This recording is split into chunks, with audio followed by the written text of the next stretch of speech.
a peaceful protest, thousands of unarmed civilians, a single exit, and 1,650 rounds of bullets fired without mercy. April 13th, 1919, a day that began in celebration, ended in unimaginable horror. It was Baisakhi, the Punjabi New Year and one of the most sacred and joyful festivals in the region. Thousands of farmers, families, and pilgrims from surrounding villages had come to Amritsar to take part in the celebrations, visit the Golden Temple, and attend community fairs. But on that same day, a peaceful public meeting was also planned at Jallianwala Bagh, an open public ground surrounded by high brick walls, with only one narrow exit. Activists and citizens had gathered to protest peacefully against the Rowlatt Act and the arrests of Dr. Satyapal and Dr. Kichlu. They came unarmed.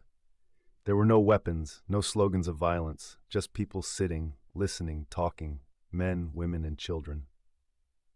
Brigadier General Reginald Edward Harry Dyer, now in command of Amritsar, was informed about the gathering at Jallianwala Bagh. He made no attempt to communicate with the organizers. He issued no warning, gave no orders to disperse.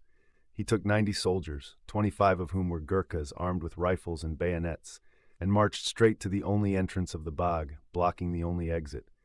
He positioned his men in a tight formation, aimed at the densest parts of the crowd, and, without hesitation, gave the order, fire. The gunfire, 10 minutes of hell. What followed was 10 minutes of non-stop gunfire, the most horrific 10 minutes in Amritsar's history. 1,650 rounds were fired directly into the unarmed crowd.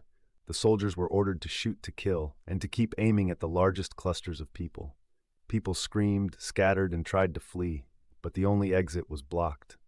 Dozens jumped into the central well to escape the bullets. At least 120 bodies were later pulled out from it.